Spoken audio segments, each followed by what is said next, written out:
Hello students, welcome to your channel Velocity. मैं हूं वैभव सिंह और इस वीडियो लेक्चर में हम लोग पढ़ने वाले हैं इलेक्ट्रोफाइल और न्यूक्लियोफाइल का बेसिक कंसेप्ट। इसके अलावा इलेक्ट्रॉन के मूवमेंट के बारे में भी इसी लेक्चर में पढ़ेंगे। तो सबसे पहले देखते हैं न्यूक्लियोफाइल क्या होता है।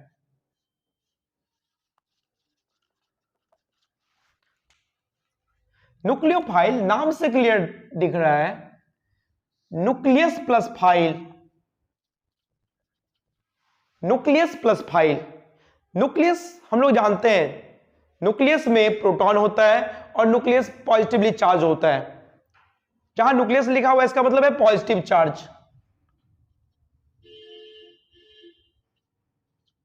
और अगर फाइल वर्ड कहीं पर हो इसका मतलब होता है affection, loving.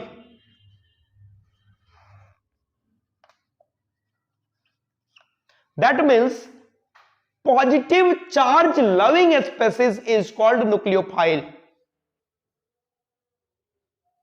Positive charge loving species is called nucleophile. तो न्यूक्लियोफाइल के बारे में हम लोग क्या जानेंगे, क्या देखें? न्यूक्लियोफाइल जहां पॉजिटिव चार्ज है इसका मतलब वहां इलेक्ट्रॉन का कमी है।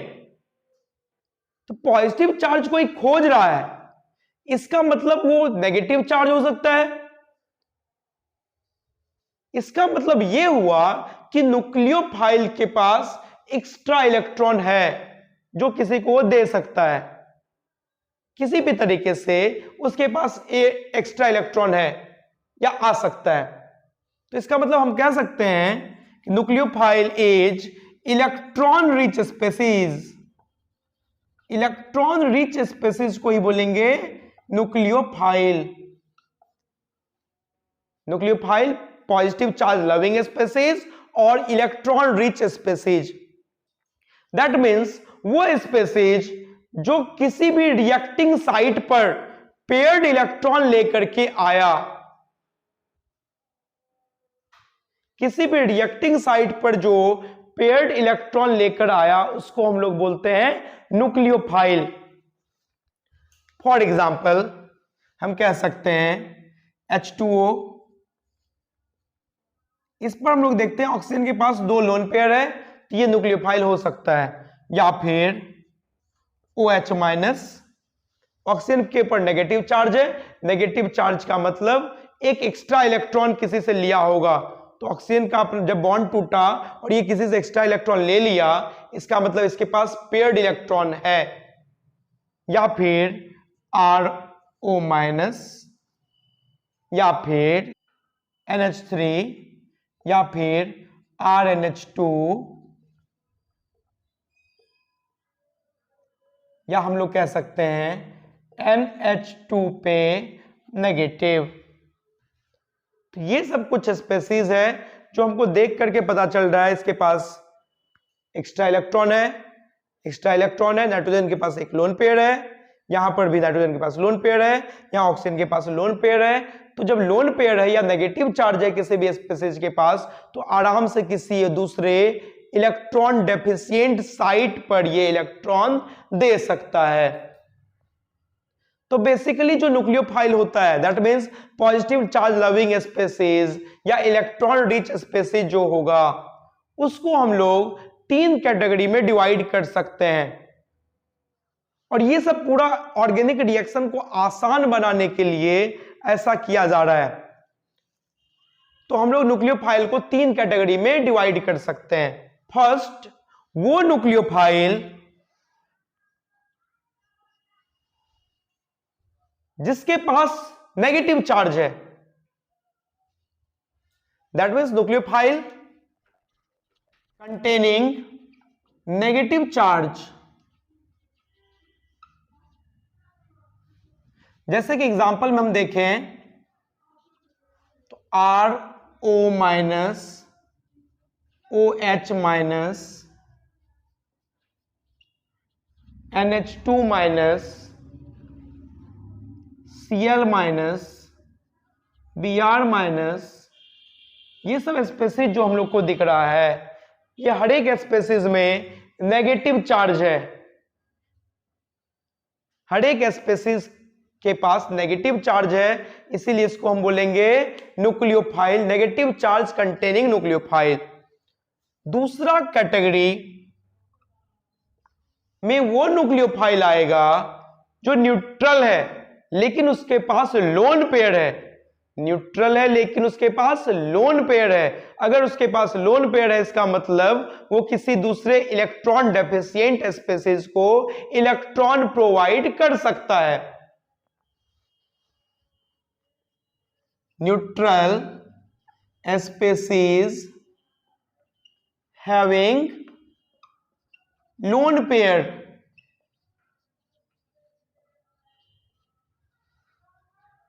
एग्जाम्पल के लिए अगर देखें तो वाटर, ऑक्सीजन के पास 2 लोन पेयर है, या फिर अमोनिया, इसमें भी नाइट्रोजन के पास लोन पेयर है, या फिर अल्कोहल, ऑक्सीजन के पास लोन पेयर है, या फिर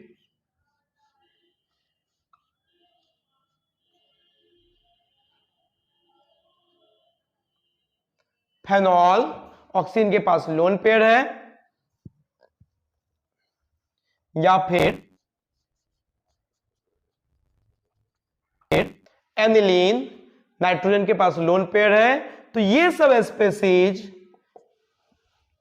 जो न्यूट्रल तो है लेकिन इस पर इलेक्ट्रॉन, एक्स्ट्रा इलेक्ट्रॉन है, लोन पेयर है।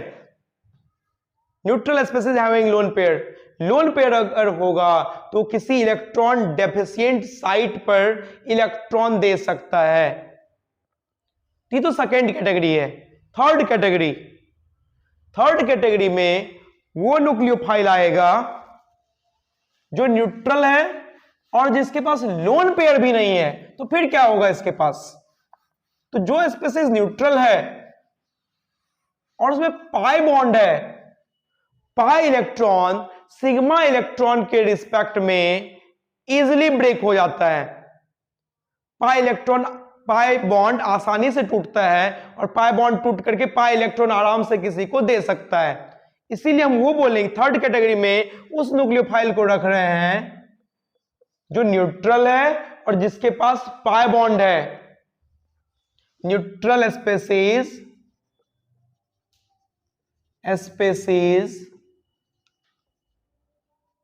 Having pi bond. एग्जाम्पल अगर देखें तो C डबल बॉन्ड C अगर किसी स्पेसीज में है तो ये न्यूक्लियोफाइल की तरह बिहेव कर सकता है। अगर ट्रिपल बॉन्ड है तो ये न्यूक्लियोफाइल की तरह बिहेव कर सकता है क्योंकि इसके पास पाई बॉन्ड है। बेंजीन, इसमें पाई बॉन्ड है तो ये सब न्यूक्लियोफाइल की तरह बिहेव कर सकता है। और बेंजीन एज अ न्यूक्लियोफाइल का रिएक्शन हम लोग को पढ़ना भी है। ये तो था nucleophile, that means electron rich species जो किसी दूसरे इलेक्ट्रॉन डेफिशिएंट स्पेसीज को इलेक्ट्रॉन प्रोवाइड कर सकता है, उसको बोले न्यूक्लियोफाइल। फिर नेक्स्ट आता है इलेक्ट्रोफाइल।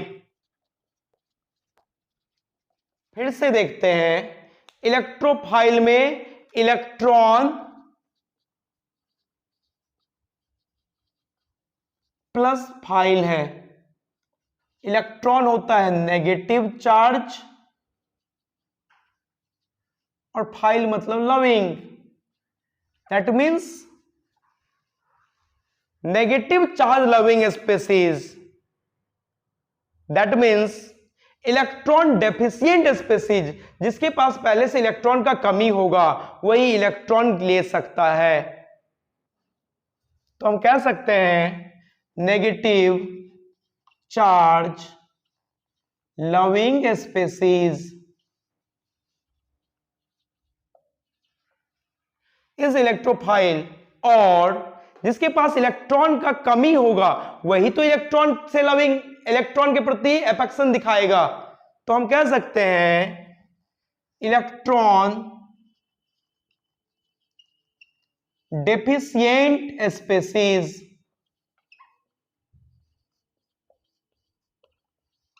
जिस स्पेसीज के पास इलेक्ट्रॉन का कमी हो उसको बोलेंगे हम लोग इलेक्ट्रोफाइल।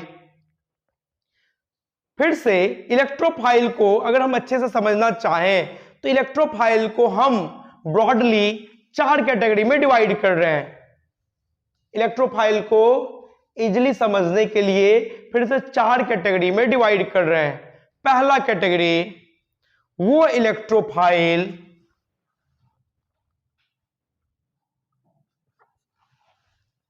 जिसके पास पॉजिटिव चार्ज है, जिसका ऑक्टेट कंप्लीट नहीं है। पहले कैटेगरी में ऐसे इलेक्ट्रोफाइल को रख रहे हैं, positive charge containing species having incomplete octet.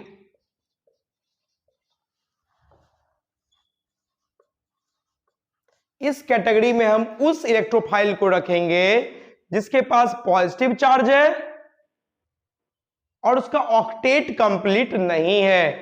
जैसे अगर हम देखें H+ हाइड्रोजन के पास ऐसे भी ऑक्टेट हाइड्रोजन का कंप्लीट नहीं होता है, उसका डुएट कंप्लीट होता है। हाइड्रोजन हमेशा हीलियम का कॉन्फ़िगरेशन अटेंड करता है। कोई भी एटम जनरली अपने नियरेस्ट इनर्ट गैस का कॉन्फ़िगरेशन अटेंड करना चाहता है, तो हाइड्रोजन के पास पहले से एक ही इलेक्ट्रॉन है। 1+ का मतलब वो भी इलेक्ट्रॉन गायब हो गया। दैट मीन्स हाइड्रोजन के पास अब कोई इलेक्ट्रॉन नहीं है, तो अब ये आराम से इलेक्ट्रॉन गेन कर सकता है। इसका डुएट तो कंप्लीट नहीं है।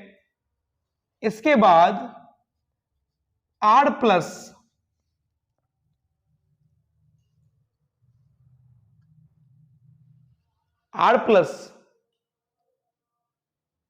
इसके बाद X+, को हम लोग कहते हैं हेलोनियम आयन, या फिर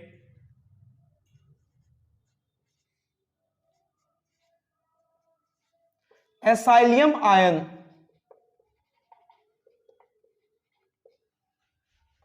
या फिर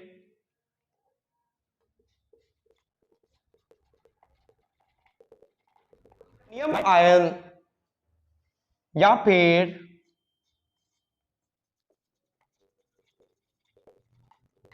सोनियम आयन।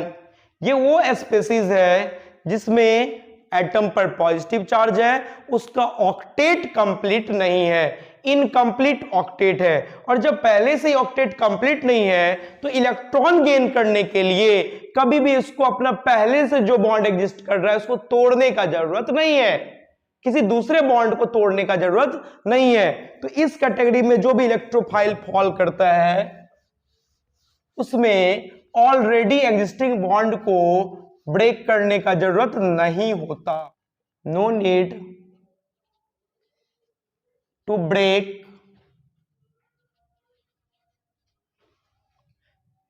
Existing bond. इस कैटेगरी में जो इलेक्ट्रोफाइल आता है उसमें पहले से प्रेजेंट बॉन्ड को तोड़ने का जरूरत नहीं है।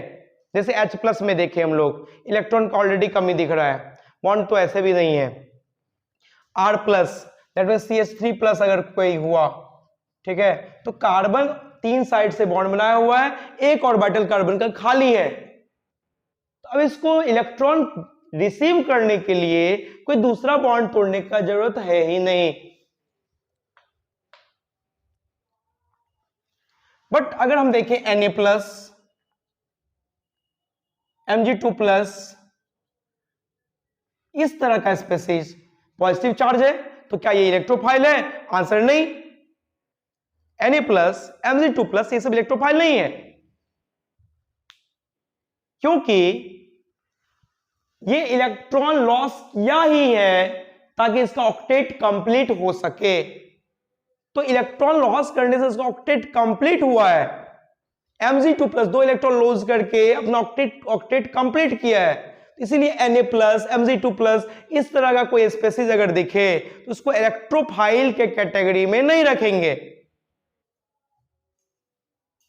इसके अलावा ये जो फर्स्ट कैटेगरी में इलेक्ट्रोफाइल आया वो लेविस एसिड के तरह बिहेव कर सकता है। लेविस एसिड अगले वीडियो में हम बताएंगे, फिलहाल हम बता रहे हैं जो इलेक्ट्रॉन पेयर एक्सेप्टेड होता है वो लेविस एसिड होता है। तो H+ के पास एक पेयर इलेक्ट्रॉन का कमी है, H+ में कोई इलेक्ट्रॉन नहीं है, ये 2 इलेक्ट्रॉन लेकर के हीलियम बन सकता है, तो पेयर्ड इलेक्ट्रॉन एक्सेप्ट कर सकता है। इसीलिए हम कह सकते हैं इस कैटेगरी में जो इलेक्ट्रोफाइल आएगा कैन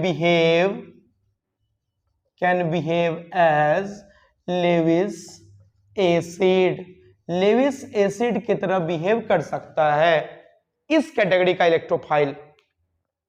दूसरा कैटेगरी वो इलेक्ट्रोफाइल का है जो न्यूट्रल है लेकिन इसका ऑक्टेट कंप्लीट नहीं है, तो लिखेंगे सेकेंड कैटेगरी में neutral species having incomplete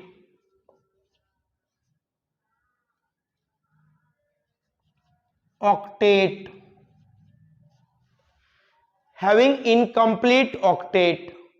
neutral है लेकिन ऑक्टेट कंप्लीट नहीं है।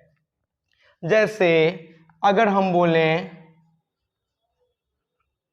H न्यूट्रल है, हाइड्रोजन न्यूट्रल है, एक इलेक्ट्रॉन आराम से ये गेन कर सकता है। H फ्री रेडिकल, अगर कहीं से ये गलती से टूटा, ऐसे जल्दी H फ्री रेडिकल एग्जिस्ट करता नहीं है, लेकिन अगर कहीं पर एग्जिस्ट किया गलती से तो ये जल्दी से एक इलेक्ट्रॉन लेकर के तुरंत हीलियम जैसा बनना चाहेगा। इसी तरह से R फ्री रेडिकल या फिर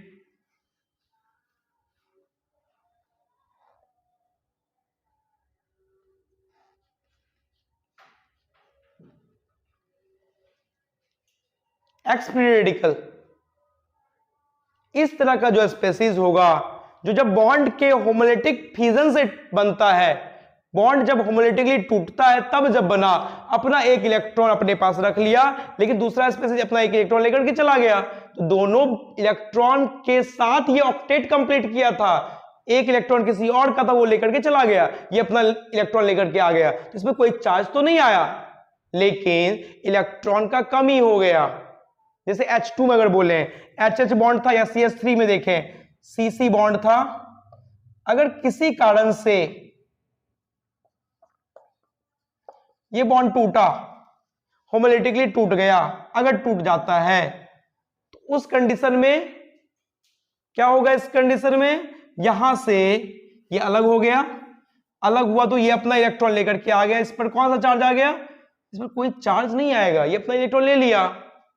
अगर इलेक्ट्रॉन एक्स्ट्रा किसी का लेता तो माइनस, अगर अपना इलेक्ट्रॉन दे देता तो प्लस, कोई इलेक्ट्रॉन ना तो लिया था तो दिया, तो न्यूट्रल है ये। लेकिन अभी मात्र 3 बॉन्ड बनाया हुआ है, 1 2 3, दैट मींस 6 इलेक्ट्रॉन, एंड ये इलेक्ट्रॉन इसका तो 7 इलेक्ट्रॉन। ऑक्टेट कंप्लीट करने के लिए तो 8 इलेक्ट्रॉन चाहिए था, तो अभी तो 7 इलेक्ट्रॉन स्पेसीज है ये, इसीलिए हम बोले ये न्यूट्रल है। तो neutral species having incomplete octet, वो इस कैटेगरी में आएगा। और इस तरह का जो इलेक्ट्रोफाइल आया cannot behave as Lewis acid. ये जो 3 हम लिखे हैं इस सब में एक एक इलेक्ट्रॉन का कमी है, तो पेयर्ड इलेक्ट्रॉन एक्सेप्ट नहीं कर सकता, पेयर्ड इलेक्ट्रॉन एक्सेप्ट नहीं कर सकता, तो ये लेविस एसिड की तरह ट्रीट नहीं कर सकता। लेकिन इस कैटेगरी में कुछ और भी इलेक्ट्रोफाइल आता है, जैसे हम बोले BF3, BCl3, BBr3, BH3, ये बोरॉन का कंपाउंड है। 3 बॉन्ड बोरॉन जब बनाएगा तो इसके पास 6 इलेक्ट्रॉन आया, दैट मींस ये ऑक्टेट कंप्लीट नहीं किया। बोरॉन के पास 6 इलेक्ट्रॉन, सेकंड पीरियड का एलिमेंट है बोरॉन, सेकेंड पीरियड के एलिमेंट के पास 4 ऑर्बिटल होता है, 3 बॉन्ड बनाया, दैट मींस 3 ऑर्बिटल इसका पार्टिसिपेट किया बॉन्ड फॉर्मेशन में, 1 ऑर्बिटल खाली है और 1 ऑर्बिटल अपने पास 2 इलेक्ट्रॉन तक रख सकता है। इसका मतलब ये हुआ कि ये किसी से इलेक्ट्रॉन ले सकता है और पेयर्ड इलेक्ट्रॉन ले सकता है, दैट मींस इस तरह का इलेक्ट्रोफाइल, ये सब electrophile can behave as Lewis acid, ये लेविस एसिड की तरह भी बिहेव कर सकता है। तो सेकेंड कैटेगरी में कुछ इलेक्ट्रोफाइल जैसे H periodical, R periodical, X periodical, ये सब इलेक्ट्रोफाइल है, ऑक्टेट कंप्लीट नहीं है, लेकिन ये लेविस एसिड की तरह बिहेव नहीं करेगा। लेकिन अगर देखें BF3, BCl3, BBr3, BH3, तो ये सब भी न्यूट्रल है, इनकम्प्लीट इसका ऑक्टेट है, लेकिन ये लेविस एसिड की तरह बिहेव कर सकता है।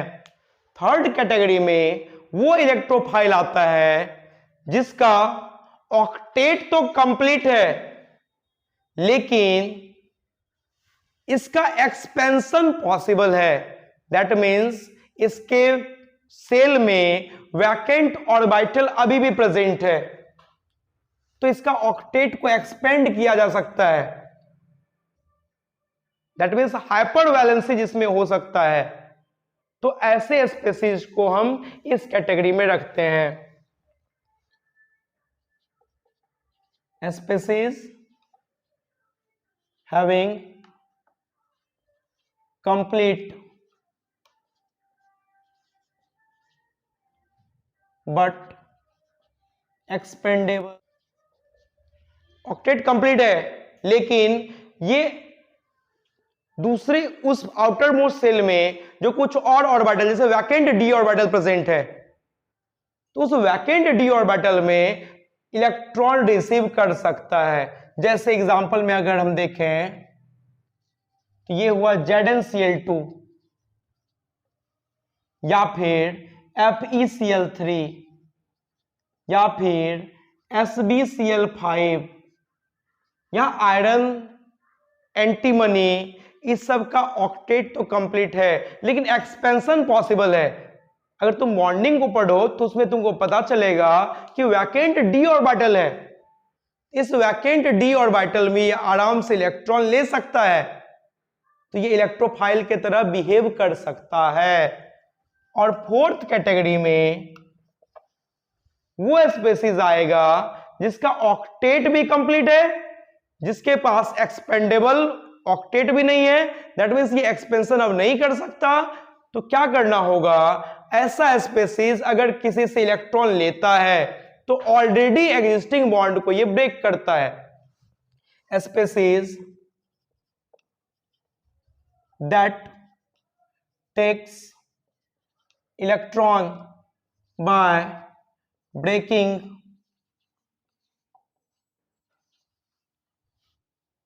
ऑलरेडी एग्जिस्टिंग बॉन्ड, पहले से जो बॉन्ड एग्जिस्ट कर रहा है उसको तोड़ करके अगर किसी से इलेक्ट्रॉन लेता है, तो इस तरह के इलेक्ट्रोफाइल को हम इस कैटेगरी में रखते हैं। जैसे कि एग्जाम्पल के लिए देखें तो X2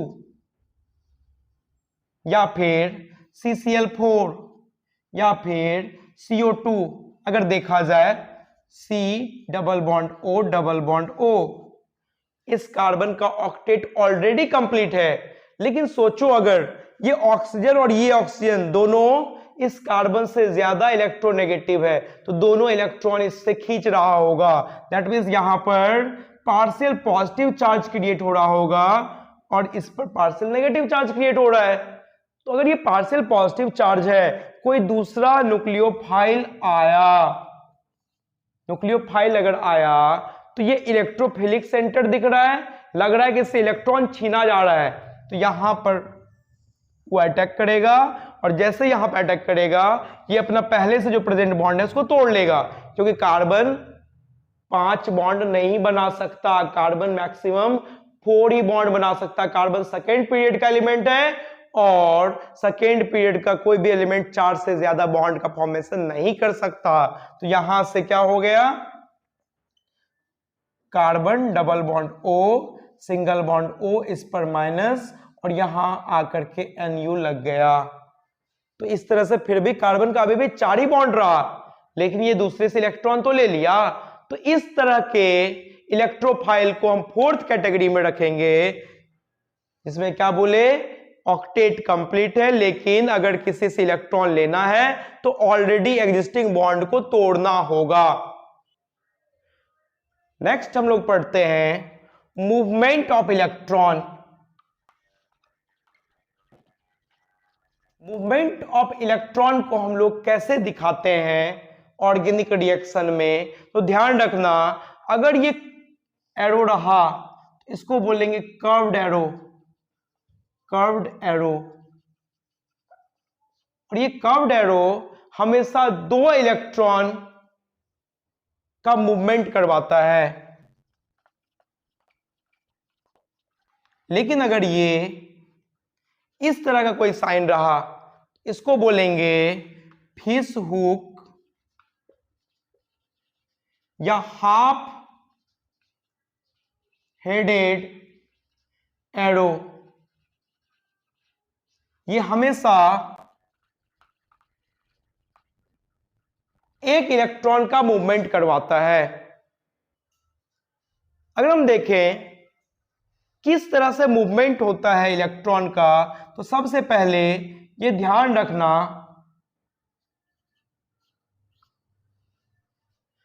जहां से एरो का टेल स्टार्ट होता है वहां से इलेक्ट्रॉन मूव कर रहा है, और जहां एरो का हेड खत्म हुआ इसका मतलब वहां इलेक्ट्रॉन शिफ्ट कर गया। जैसे हम यहां से दिखाते हैं, एरो का टेल डबल बॉन्ड से स्टार्ट हुआ और हेड जाकर के बी एटम पर रखे, इसका मतलब मूवमेंट ऑफ इलेक्ट्रॉन बॉन्ड से कहां हुआ, एडजेसेंट एटम पर।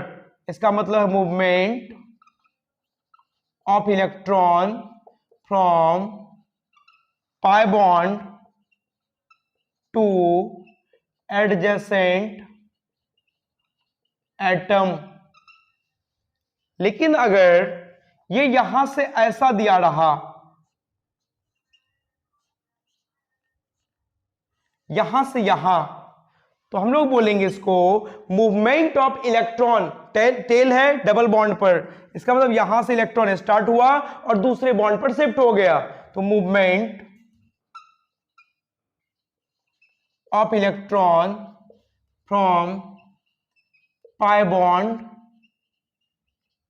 Two adjacent